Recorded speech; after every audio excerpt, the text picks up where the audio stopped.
disitulah awal mungkin saya merasa saya dekat dengan katakanlah pimpinan.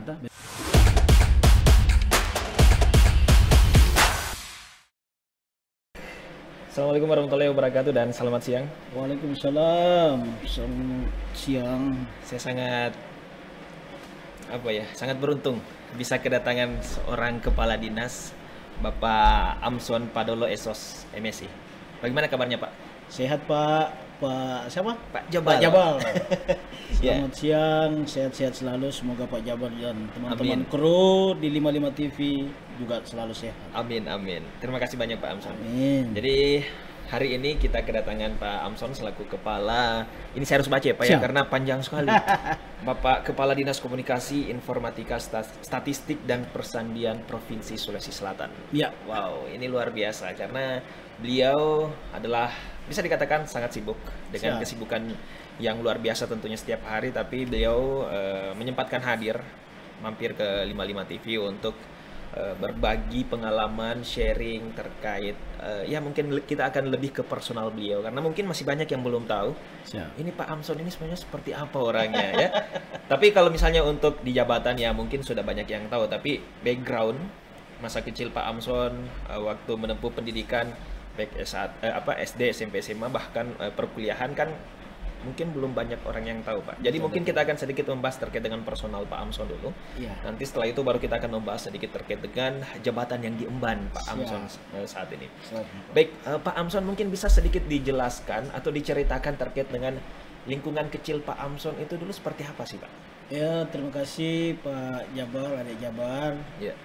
Terkait dengan masa kecil, sama seperti orang katakan bahwa masa kecil itu adalah masa yang paling indah. Masa kanak-kanak itu masa di mana kita tidak mau tahu. Yeah. Semua orang tua yang tanggung gitu kan. Betul. Jadi sama seperti yang lain, saya lahir itu di Makassar. Lahir di Makassar 50 tahun yang lalu, 49 tahun yang lalu. Dari saya tinggalnya dulu di Jalan Anuang, Pak. Di Jalan Anuang. Pada saat itu saya berada di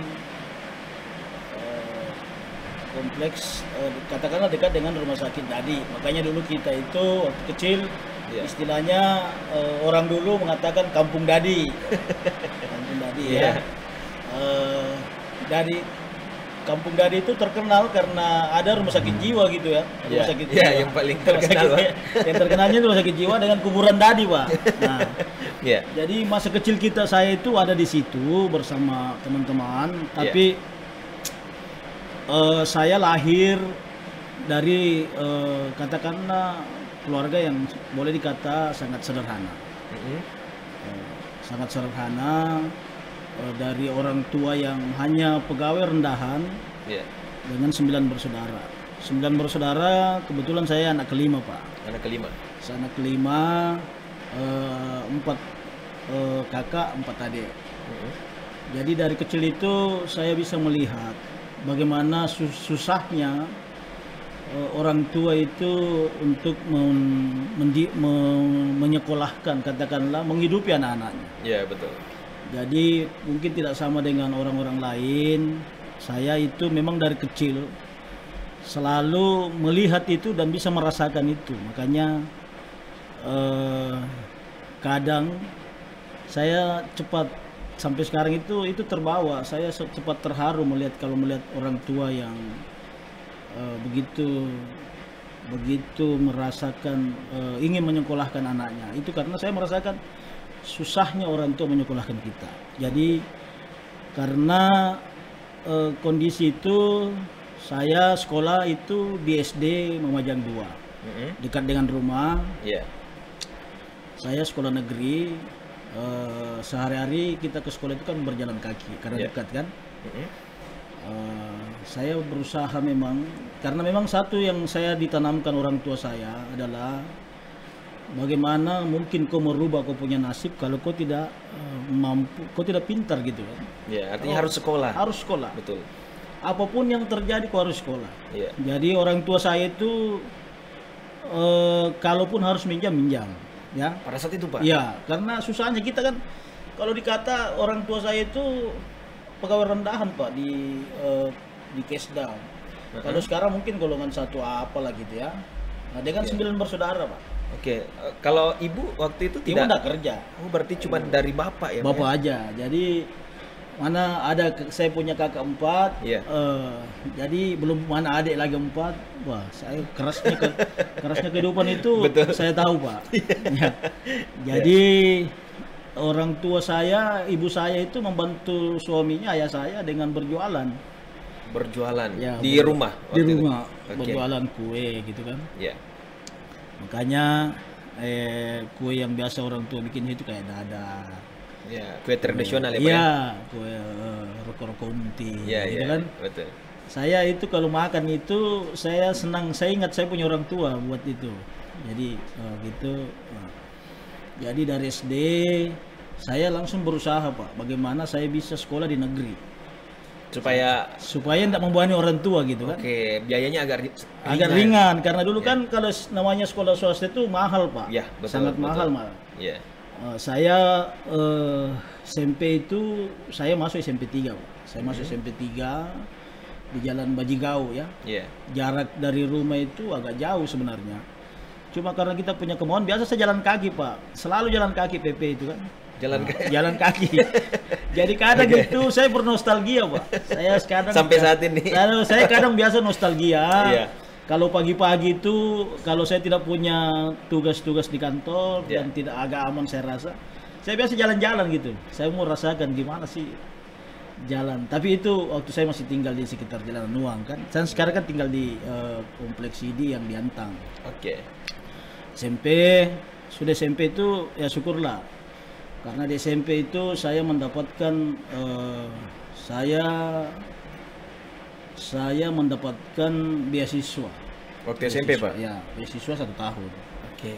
Tetapi di SMP itu saya walaupun kena kenakalan remaja sebenarnya Pak. Jadi saya senang bolos gitu Iya, kan. iya. Tapi di satu sisi kalau di rumah saya kelihatan anak baik-baik gitu ya. Berarti ini salah satu rahasia yang terbongkar berarti. Saya kelihatan di orang, saya memang selalu mau Iya. kelihatan di orang tua saya itu saya Baik-baik gitu ya, Pak, ya? anak baik-baik gitu ya. Padahal Oke. jadi kadang Iya. waktu SMP itu saya nggak pulang Pak, saya nggak pulang karena bolos kan. Kita kan dulu belum ada handphone ya. Iya, iya, iya. Jadi kalau saya ingat masa lalu itu, saya kadang merasa saya kena karma ini karena kalau anak saya pulang sekarang anak saya kan kuliah Pak, ada Iya. 3 anak saya kuliah, ada 1 di teknik di Unhas. Iya. Dia kalau lama pulang itu, saya kan gelisah Pak, ya, gelisah. Jadi saya gelisah tunggu dia. Iya, iya, iya. Tapi akhirnya saya berpikir, wah mungkin saya dihukum Tuhan mungkin ini. Karena dulu saya biasa nggak lapor, nggak pulang-pulang. Berarti nih Iya, turun ke anak, Pak, ya. Iya. Orang tua saya kadang Oke. menunggu di pagar Iya, terus. iya, Dari iya. mana? Iya. Ya kan, gitu. Akhirnya terbawa sampai ke anak-anak. Ya, di dari SMP Iya. saya masuk STM. Karena Oke. mungkin karena saya termasuk agak bandel di SMP, Iya. saya sempat nilai saya turun ya, agak turun. Mhm. Saya langsung berpikir bahwa saya tidak bisa masuk negeri, Oke. SMA negeri kan, karena nilai saya dulu kan nem istilahnya Iya, kan, iya, nem, betul, nilai nem. tunas murni itu, Iya.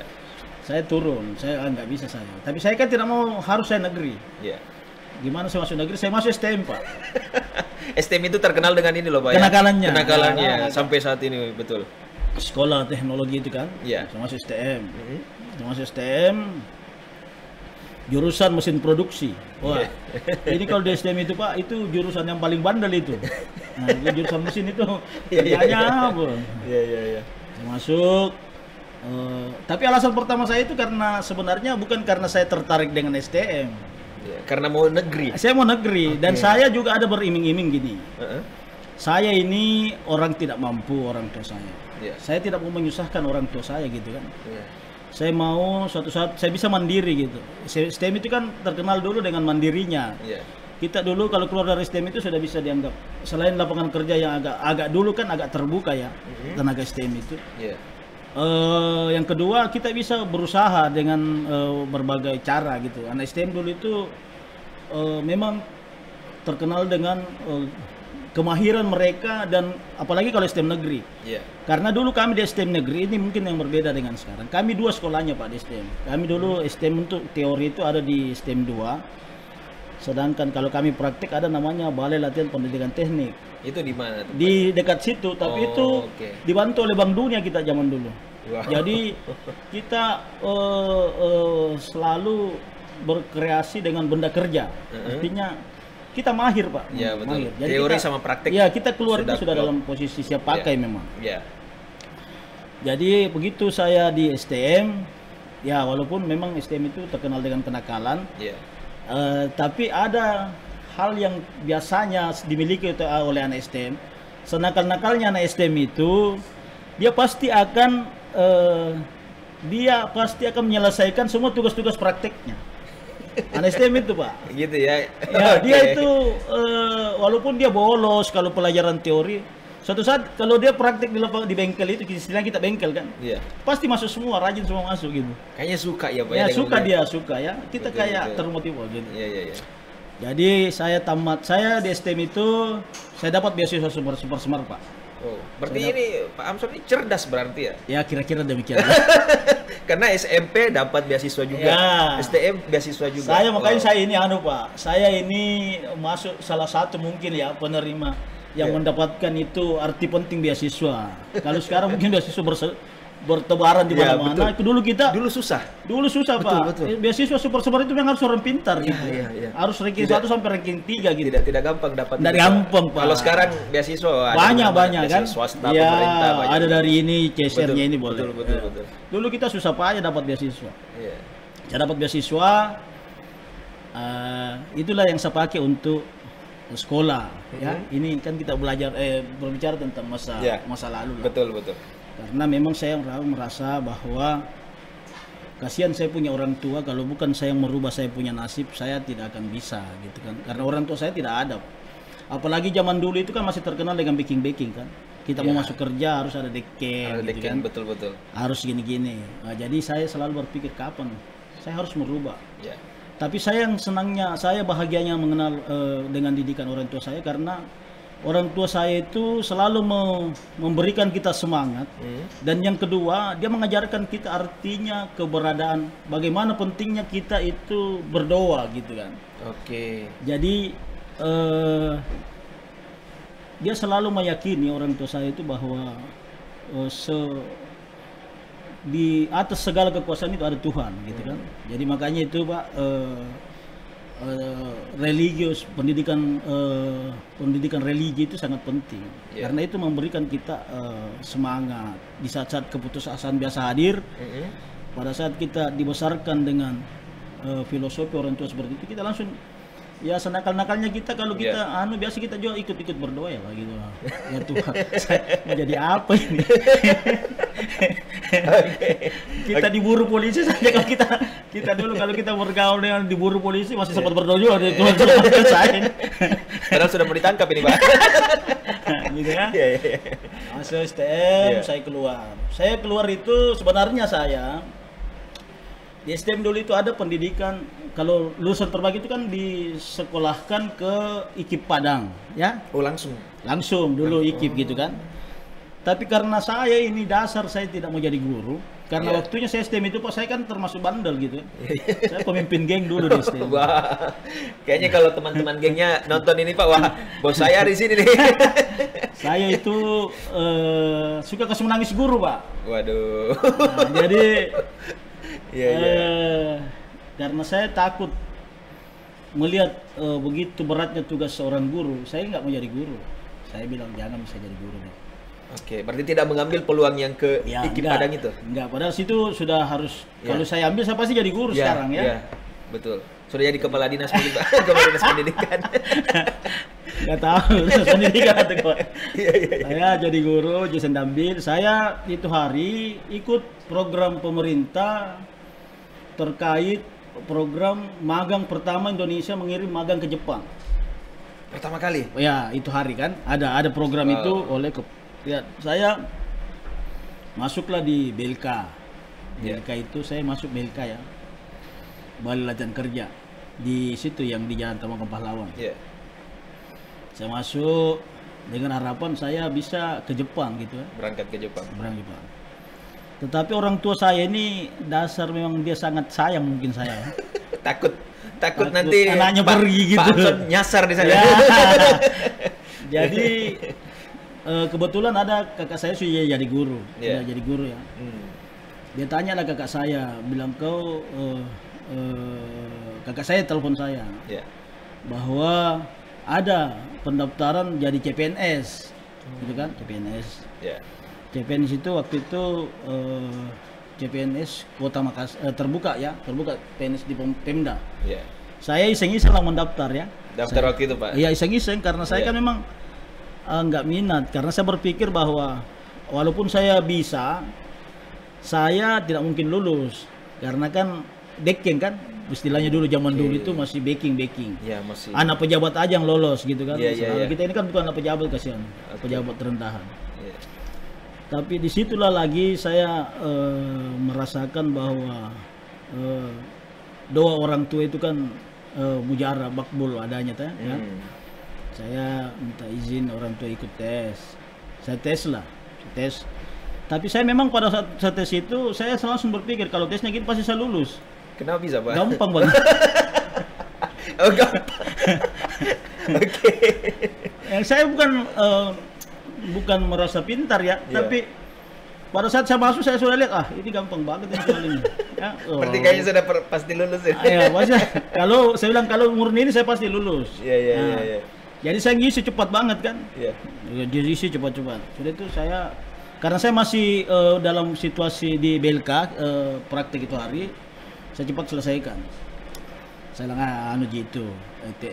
Formalitas mungkin yang tesnya itu Pak ya saya bilang formalitas itu paling orang yang ada backingnya yang saya itu hari selesai 2 hari tes saya selesai.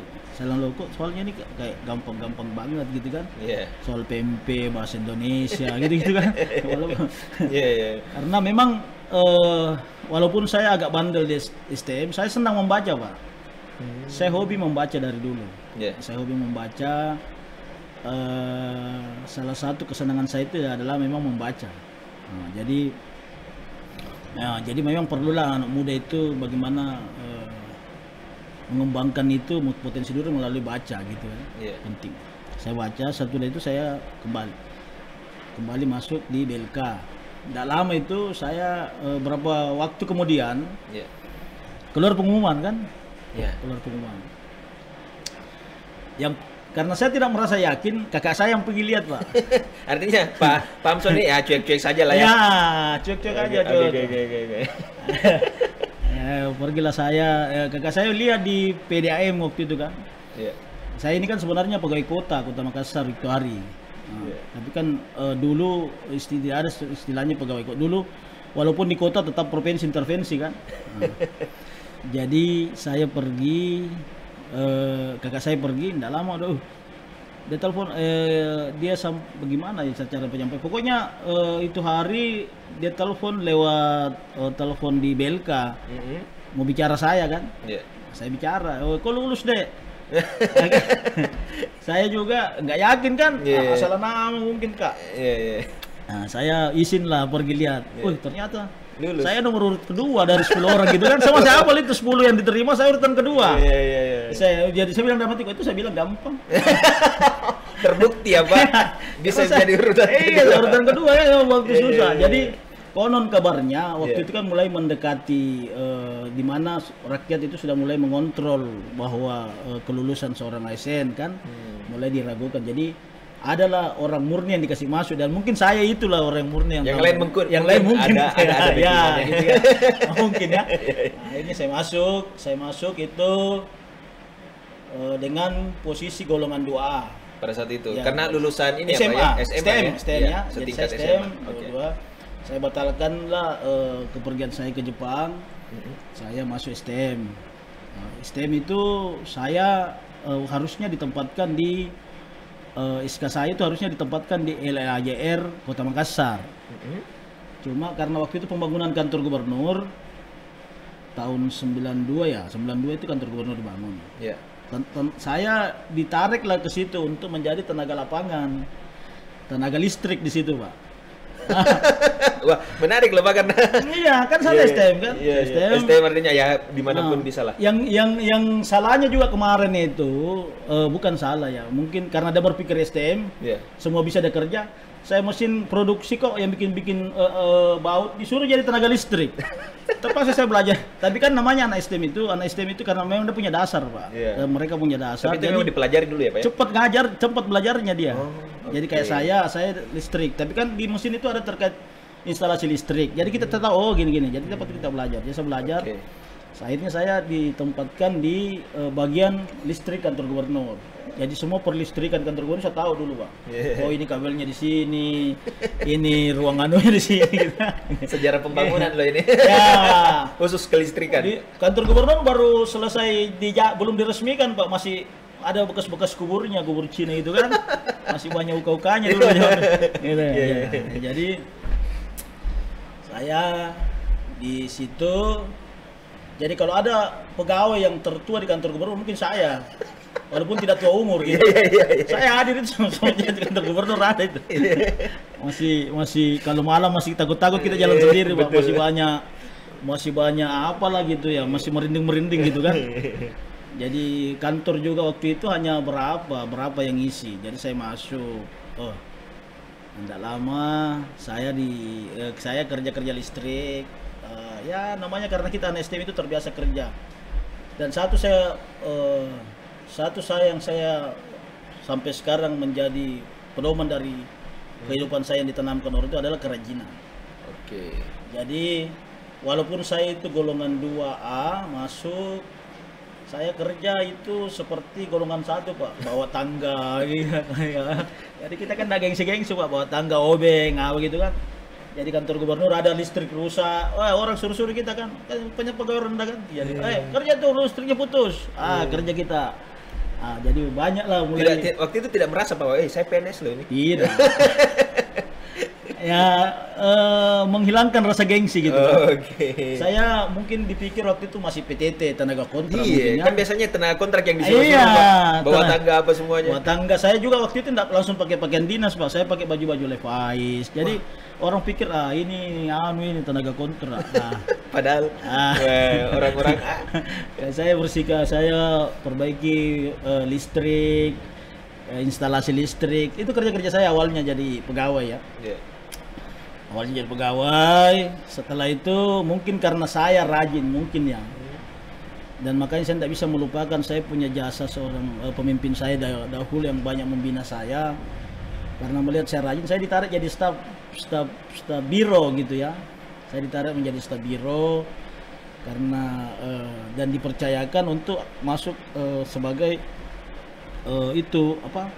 administrasi di biro itu. Jadi saya di lapangan lagi, Pak. Di kantor sudah di kantor ya? Di kantor lagi ceritanya. Walaupun di kantor waktu itu masih banyak juga kalau dipikir ya.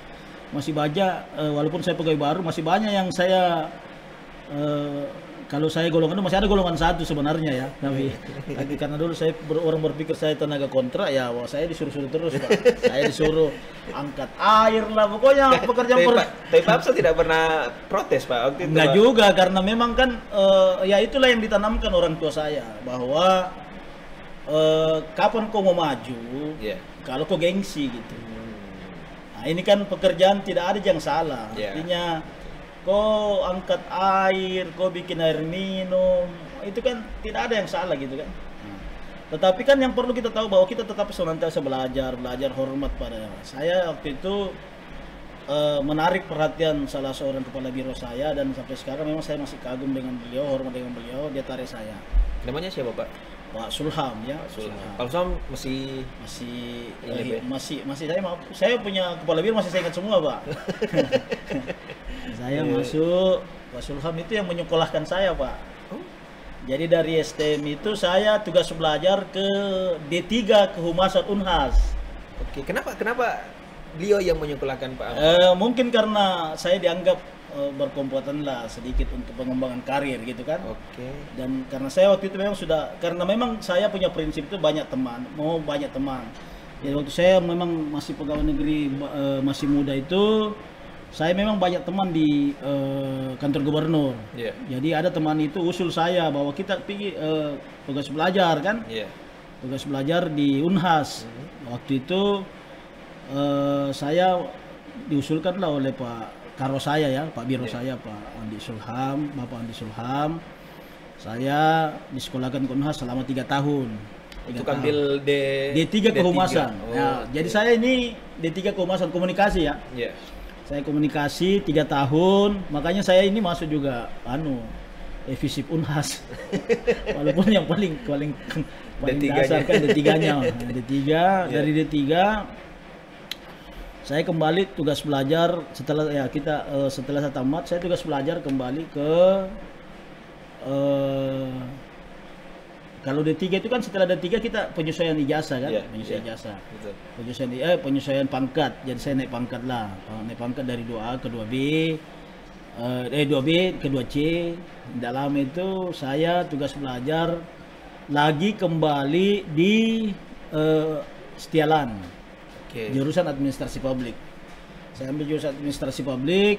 Saya 1,5 tahun. Tidak lama itu saya sarjana. Saya penyesuaian golongan 3A. Oke, di situ sarjananya. Ya, situ sarjananya. Jadi sebenarnya ini sarjana saya itu ada gelar AMD sebenarnya. Abri masuk desa kan. Iya. Administrasi Madya. Abri masuk desa.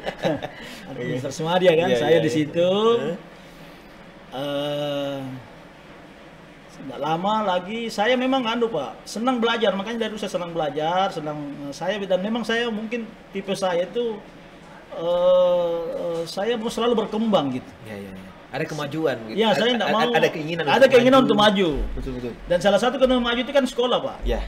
Kalau kita pegawai negeri itu sekolah, walaupun istilahnya mungkin dan saya jujur saya kuliah itu tidak pernah nilai saya rendah, Pak. Iya. Saya rata-rata IP saya itu saya di D3 itu IP saya 3,7. Wow. Saya di S1 IP saya 3,8. Ya, waktu saya tamat. Saya lanjut lagi S2. Iya, di Setialan. Oke. Nah, saya lanjut S2. Di Setialan, saya dapat sarjana yang MSI itu, MSI. Yeah. Itu tugas belajar juga. Yang kasih tugas belajar saya itu Pak Palaguna kan, gubernur waktu itu. Tugas belajar berarti dibiayai ya, Pak? Biayai ya. Saya kalau kita mau punya pakai uang sendiri nggak ada duit, Pak. Oke. Pegawai kan berapa sih pegawai? Tuh, berarti ini Pak Amson apa ya? Artinya dari SMP sudah dapat beasiswa, SMA Iya. beasiswa, kuliah beasiswa terus, Pak, saya. Wow, Jadi enak. saya memang ini anak negara ini, Pak. Anak negara betul ya, Pak. Karena memang Semua dibiayai negara. Dibiayai sama negara. Saya nanti di program dokter ini baru saya biaya sendiri. Oh, ini sementara dokter, Saya Pak? sementara program dokter di UNEM. Jadi saya memang mungkin karena hasil nilai saya bagus, orang mungkin tidak pimpinan mungkin tidak merasa sia-sia kalau menyekolahkan saya gitu. Dan saya memang kan kalau sekolah itu serius, Pak. Walaupun orang katakan bahwa sekolah itu perbaikan nasib, saya tidak. Saya memang mau cari ilmu. Ilmu memang ya, Pak. Saya cari ilmu dan ya bagaimana saya menguasai itu.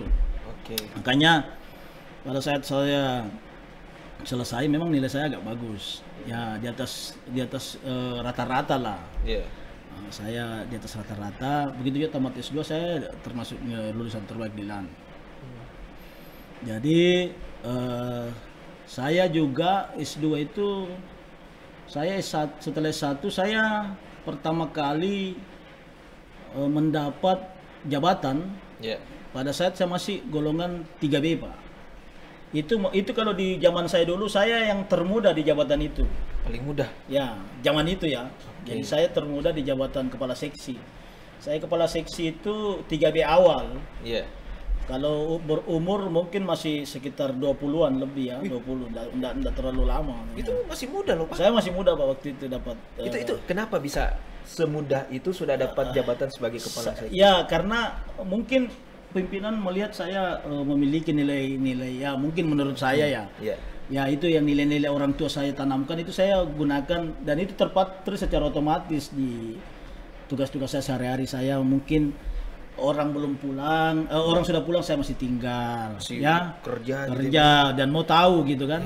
Dan saya memang orang senang membaca Pak. Jadi zaman saya dulu itu saya sudah bisa membuat, saya masih staf itu saya sudah bisa buat telahan staf, saya sudah bisa membuat sambutan gitu-gitu kan. Nah, jadi saya tidak mengukur bahwa saya bisa, tapi mungkin orang pimpinan saya melihat itu.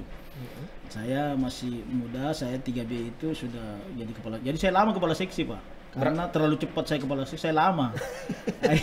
akhirnya karena kan kalau kita pegawai negeri itu ada batas pangkat. Yang nanti pada pangkat tertentu baru kita bisa naik baru promosi jabatan. Oke. Nah, butuh berapa lama Pak waktu itu sehingga? Saya sekitar 12 tahun lebih Pak, baru bisa naik lagi.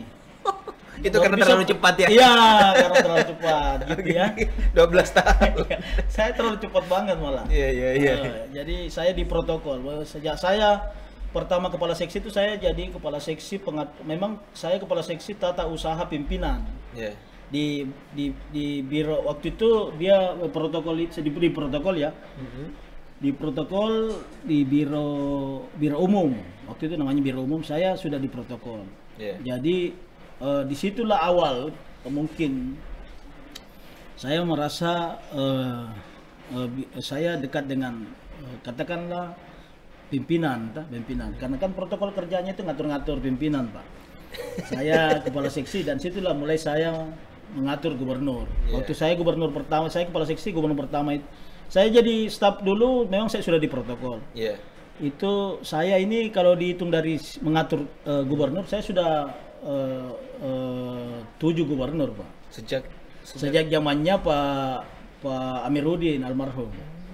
Saya sudah di protokol, saya kepala seksi. Sejak saya kepala seksi itu pada zamannya Pak Amin Sam.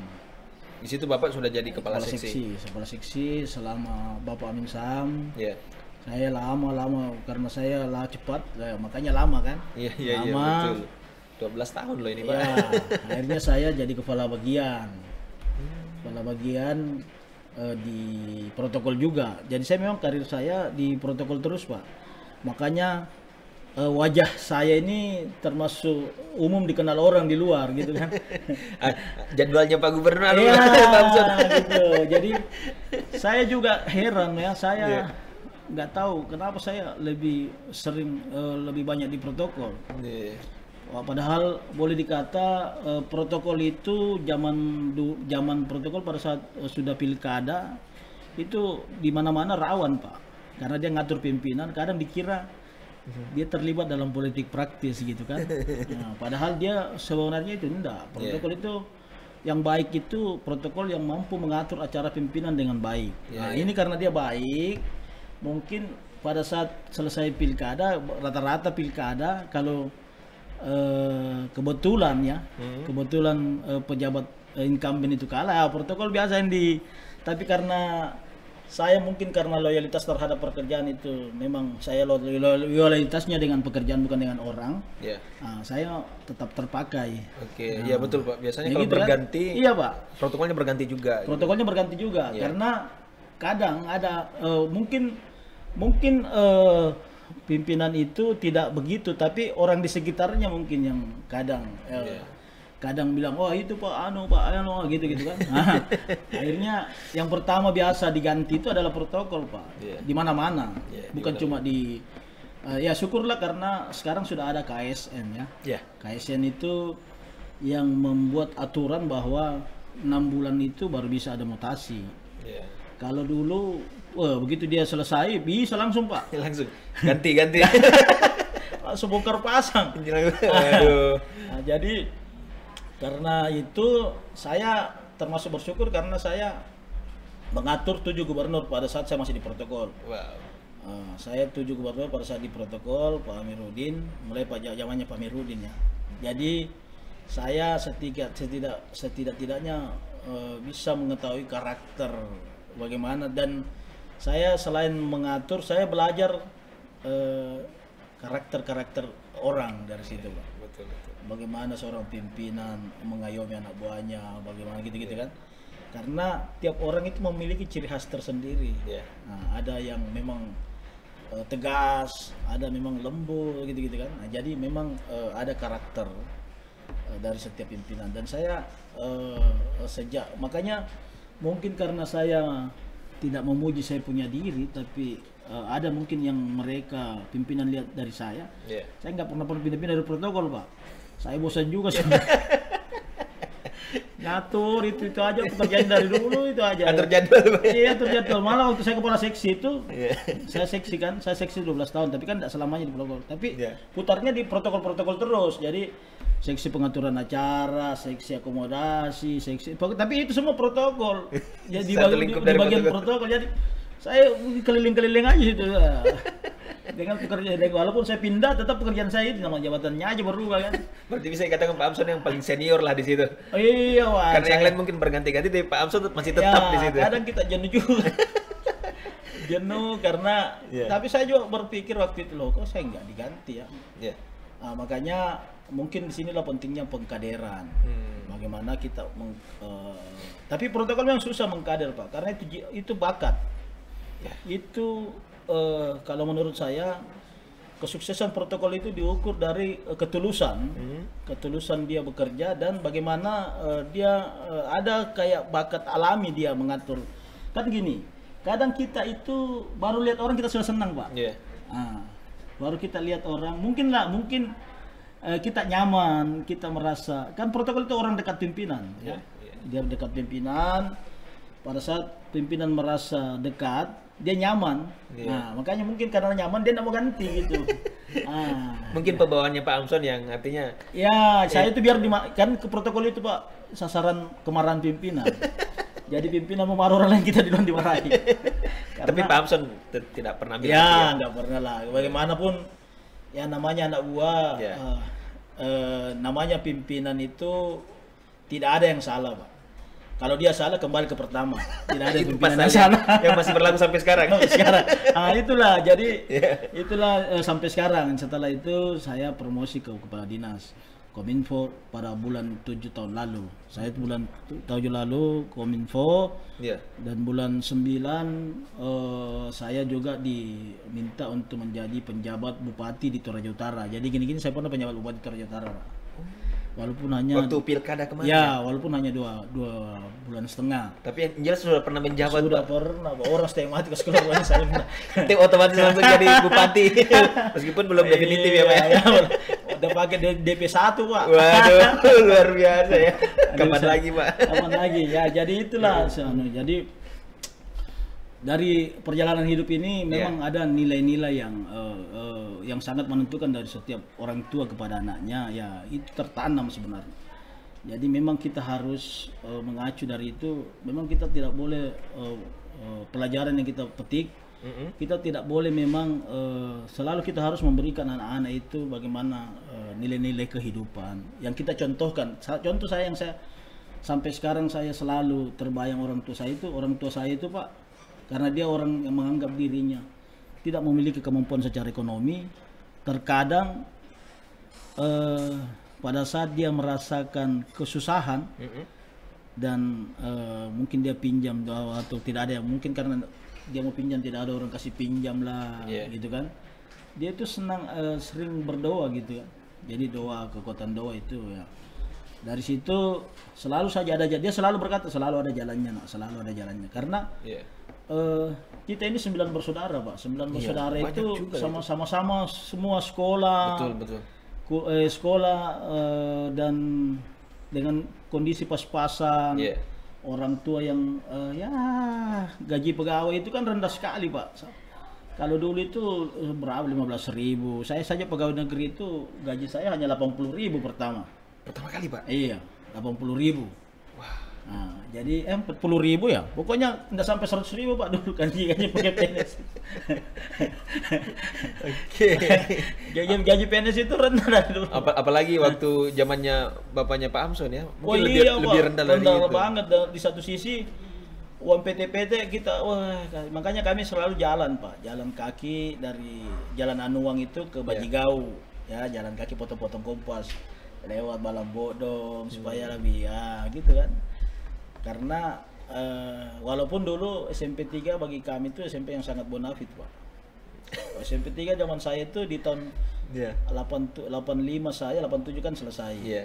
Itu sekolah-sekolah anak bupati tuh Pak. Wow, sekolah inilah Pak ya, terpandang gitu. Ya, Favorit saingannya hanya SMP 6. Iya, Nah, pada saat kita itu. dulu itu kalau dibilang SMP 3, wah besar kepala kita. Tapi Ada kok kebanggaan. kita mau besar kepala bagaimana, orang itu tidak tetap jalan kaki. Paling jual naik PT-PT. Iya. Kadang kalau naik PT-PT rombongan. Sudah itu bayarnya 2 orang yang lain kabur. Lomba lari langsung Pak. gitu Pak.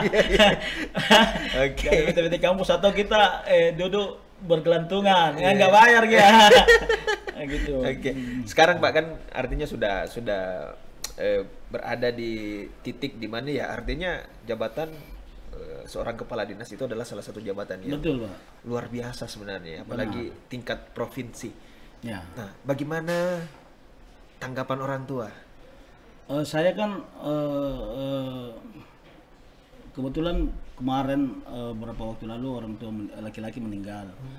Yang ibu kan sudah berapa tahun lalu. Jadi secara kebanggaan bagi mereka ya mampu melihat anak-anaknya itu berhasil lah, katakanlah berhasil gitu, karena dia merasa bahwa walaupun dengan kondisi yang kekurangan, dia mampu membentuk anaknya itu menjadi katakanlah menjadi orang gitu ya, berhasil. Dan itu kebanggaan bagi dia. Makanya kemarin itu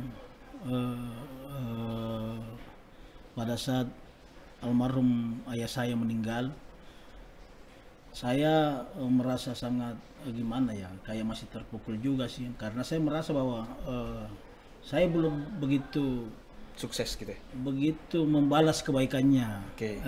Saya merasa saya anak ini belum berbakti gitu, walaupun mungkin pandangan orang saya sudah berbakti, tapi pandangan saya, wah saya belum puas pelihara orang tua saya masih gitu kan. mau lebih dari Masih itu. mau, cuma saya pikir mungkin sudah Tuhan sudah panggil, tapi saya merasa kebanggaan bagi dia, bagi orang tua saya ini mampu menjadikan anaknya itu berhasil, tanda kutip berhasil, karena ya sudah jadi kepala dinas. Betul. Saya selalu merasa bahwa karena orang tua saya lah, saya bisa jadi orang begini. Tanpa mereka, saya mungkin tidak bisa seperti itu Pak. Betul. Dan mungkin kalau misalnya beliau masih hidup pasti sangat bangga. Wah, saya luar biasa. Ya mungkin beliau pasti merasa bangga lah, karena anaknya yang nakal dulu. Sekarang sudah jadi kepala dinas yang suka bolos gitu. Iya Pak, dulu waktu di STM itu kita memang jadi tapi saya SMP saya itu pagarnya tinggi-tinggi, saya sudah biasa manjati Pak. Berarti sudah terbiasa sejak kecil. Iya, jadi panjat di STM, manjat gitu kan, manjat bolos. Tapi ada hikmahnya ya Pak ya? Ada hikmah. Jadi sebenarnya kenakalan seseorang itu karena kreativitas Pak sebenarnya. Jadi kadang-kadang karena mungkin saja salurannya nggak ada. Jadi kayak kita di STM itu kemarin, kita kadang bolos itu karena gurunya yang kita tidak suka gitu kan. Ini teori saja, teori tidak sama dengan itu. Jadi kita bolos karena kita semua laki-laki saling mengompori gitu, senang kita berkelahi Pak. Senang kita berkelahi ya, kita kebanggaan kalau berkelahi gitu. Kalau ada yang sudah berkelahi bawa bangga ya, saya sudah berkelahi. Iya, jadi kadang juga saya dalam hati saya, seandainya Tuhan maha baik ya, di saat saya masih berkelahi masih bisa melindungi kita gitu kan. Kadang kita berkelahi itu kan pakai, kalau STM berkelahi kan pakai alat Pak. Betul. Tapi ya itu dulu cerita dulu. Tapi Tapi ya sekarang saya lihat paradigmanya udah berubah, mau STM mau udah Sama saja. tawuran udah berkurang kan. Kalau dulu kita itu kerjanya tawuran, tapi ya mungkin itulah jiwa-jiwa anak muda yang ingin kan berkembang, mencari salurannya, dan mungkin salurannya tidak ada yang tidak tepat. Makanya kalau mereka ada di bengkel, istilahnya kita bengkel itu, mereka rajin, biasa berpikir, oh mungkin penyalurannya di sini sebenarnya ya, di alat itu. Maunya memang jam prakteknya ditambah. Cuma karena mungkin gurunya merasa sudah capek pulang, akhirnya udah berkeliaran. Karena STM itu kalau praktek di bengkel kan tidak pakai pakaian dinas dia, tidak pakai seragam dia kan. Dia pakai baju bengkel. Baju bengkel, celana baju biasa. Jadi enak aja dia berkelahi. Berkelahi orang nggak tahu dari mana. Mungkin lebih bebas rasanya kalau dia seperti itu. Iya, jadi memang kalau dia di bengkel itu ada penyalurannya. Jadi kita berkreasi buat benda kerja. Bagaimana mendapat nilai terbaik di benda kerja itu, karena kita selalu berpikir bahwa kadang kalau kita mampu menguasai benda ini secara teknik, kita cepat terpakai gitu. Dan anak STM itu memang zaman saya dulu hampir tidak ada yang menganggur Pak, zaman saya. Semua diserap ya Pak? Ya, semua terserap, karena waktu itu mungkin kan masih masih apa istilahnya, negara proses masih lagi kita menuju ke negara industri gitu, masih membutuhkan tenaga-tenaga yang sangat muda. Dan memang STM zaman itu semua terjamin, kita dijamin oleh Bank Dunia. Saya dulu waktu itu masih dijamin oleh Bank Dunia. Jadi kalau sekarang kan saya lihat benda kerjanya rusak atau dibayar, ya itu kan membutuhkan biaya. Kalau kita dulu rusak ganti, ambil lagi di ada yang menyiapkan. Ada yang menyiapkan. Jadi pintar-pintar semua dia. Cuma ya satu kurangnya kan tidak ada. Makanya kita dulu selalu diistilahkan sekolah duda kan, sekolah duda. Kan apalagi yang jurusan mesin itu kan tidak ada ceweknya Pak. Semua laki-laki. Semua laki-laki. Iya.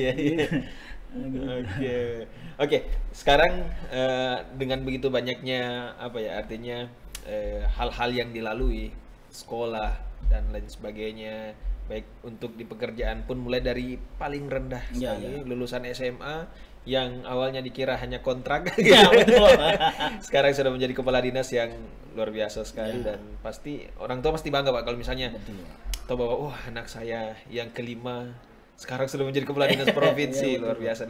Dan selama menjabat Pak, kalau misalnya kita lihat ya, tentunya jabatan seorang kepala dinas itu kan bisa dikatakan sangat berat, karena dia harus membawahi beberapa daerah begitu yang ada di provinsi tersebut. Nah, pada saat menjabat, apa yang langsung menjadi prioritas pada saat itu, bahwa saya akan buat seperti ini misalnya, atau mungkin program andalan pada saat menjabat sebagai kepala dinas itu sebenarnya apa Pak? Jadi pada saat saya jadi kepala dinas bulan 7 yang tahun lalu, memang kan kalau kita pegawai negeri itu kan sudah ada istilahnya kayak semacam SOP, tupoksi yang harus diberikan. Tapi memang kita ada keinginan selalu. Saya memang berkeinginan pada saat itu bagaimana kita mampu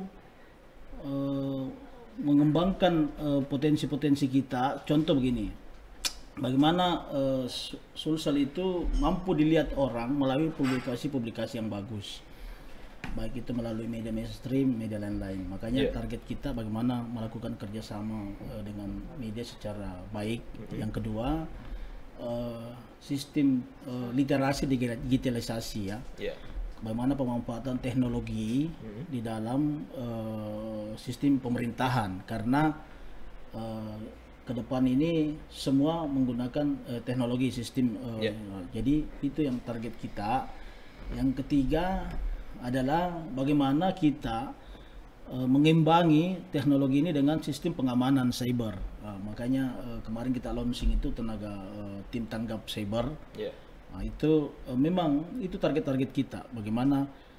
Bagaimana Sulsel ini orang tahu melalui publikasi yang bagus. Makanya ini salah satu dilakukan dengan melakukan kerjasama dengan berbagai media. Bagaimana kita mempromosikan lah istilahnya, agar apalagi di pandemi di mana serba terbatas. Ya. Bagaimana investasi masuk dalam keadaan kondisi yang serba kayak pandemi ini. Betul. Nah, ini yang memerlukan langkah-langkah kita bagaimana mendukung program-program pemerintah melalui publikasi-publikasi yang bagus sehingga menarik investasi masuk. Dan dengan publikasi yang menarik itu kan investasi itu pasti masuk, pasti dia merasa wah. Begitu pula dalam bagaimana kita mempublikasikan Sulawesi Selatan ini bahwa ini kondusif, baik dari sisi keamanan dan lain-lain. Jadi masyarakat investor itu tertarik menanamkan dia punya modal, akhirnya itu berimplikasi pada kemajuan daerah. Oke, dan tentunya itu bisa memperbaiki ekonomi yang sempat terpuruk ya Pak ya? Ya, jadi memang salah satu yang sangat menentukan dalam hal itu adalah bagaimana istilahnya kita pencitraan lembaga, pencitraan provinsi kita ini keluar. Betul. Karena banyak kita punya potensi, banyak sekali kita punya potensi. Ini orang-orang tidak tahu.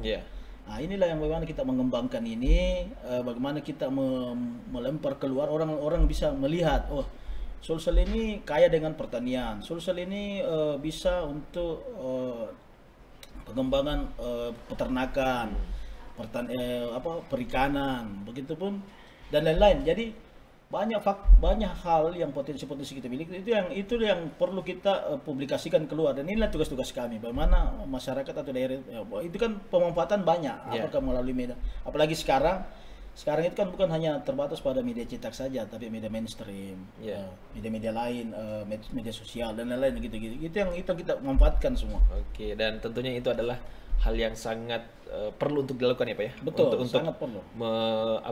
Memperlihatkan bahwa Sulawesi Selatan itu mempunyai kekayaan yang luar biasa. Betul. Banyak sekali kekayaan yang tidak pernah tersentuh, padahal itu sebenarnya potensinya sangat besar diakibatkan karena kurangnya media sosial yang bisa dimanfaatkan. Betul.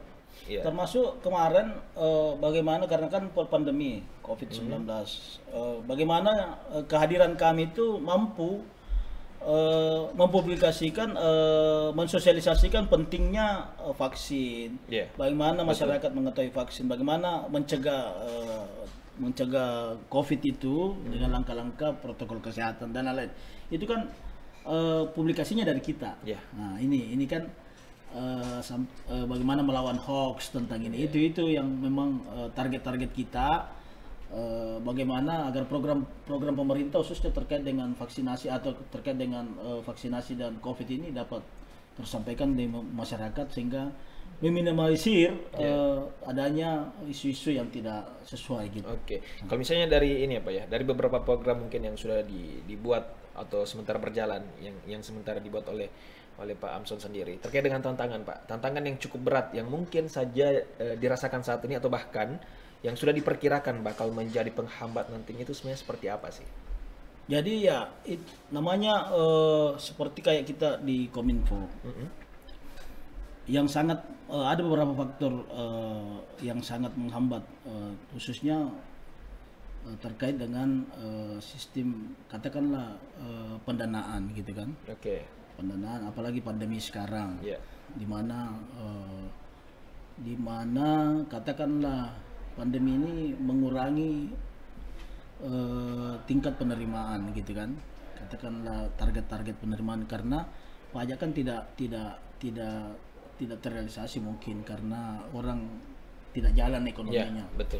Nah, ini juga berimplikasi pada kita khususnya dalam penyampaian informasi-informasi tersebut melalui media-media, karena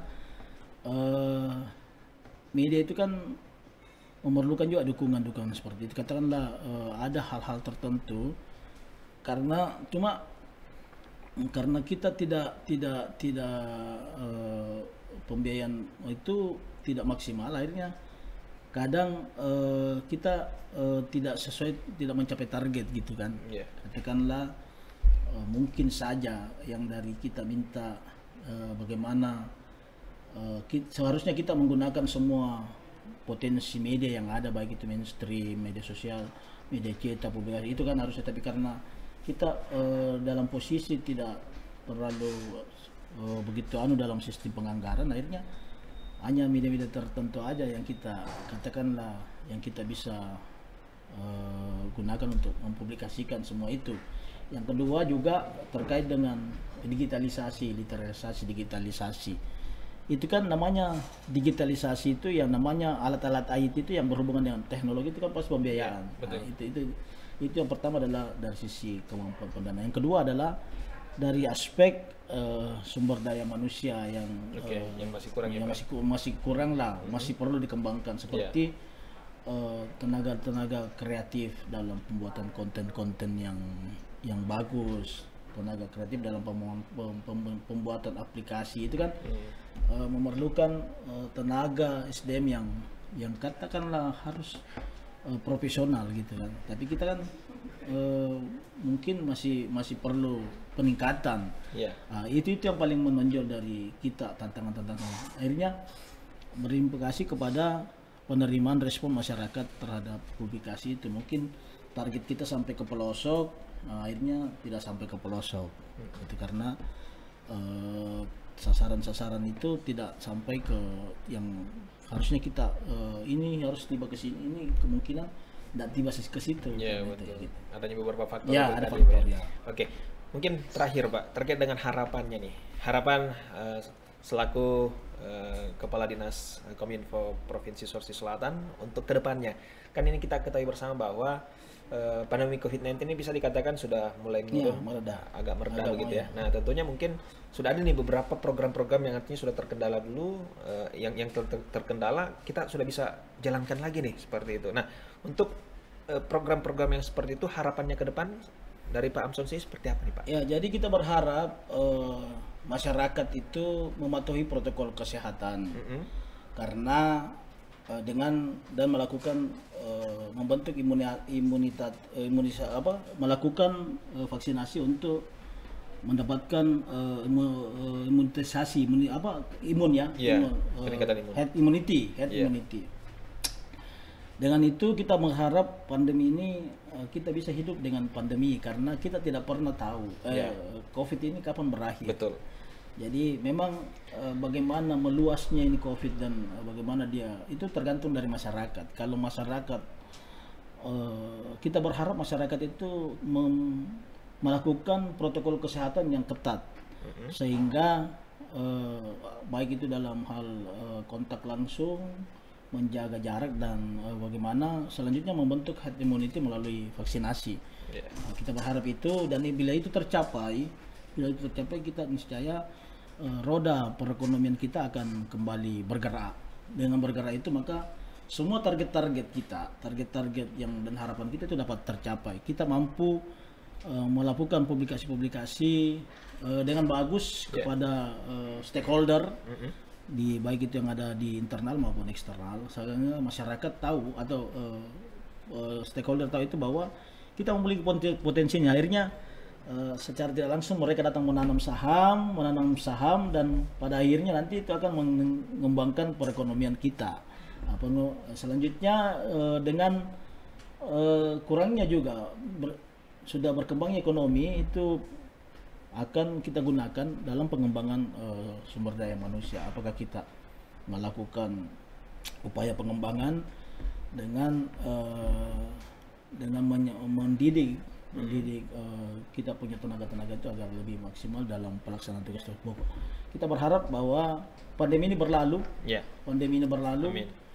Dan roda perekonomian itu dapat berjalan lagi dengan baik dan masyarakat khususnya Sulawesi Selatan akan berkembang sesuai dengan harapan kita. Amin. Terima kasih banyak Pak Amson atas waktunya sudah berbagi mulai dari kecil menceritakan pengalamannya bagaimana berkembang ya dan akhirnya sekarang menjadi Kepala Dinas Kominfo Provinsi Sulawesi Selatan yang artinya luar biasa loh itu Pak, pencapaian yang luar biasa. Saya juga senang ini bisa berada di studio 5 di TV 55 TV sekaligus bertemu teman-teman, apalagi Pak Jabar ini memang reporternya mantap juga ini Pak.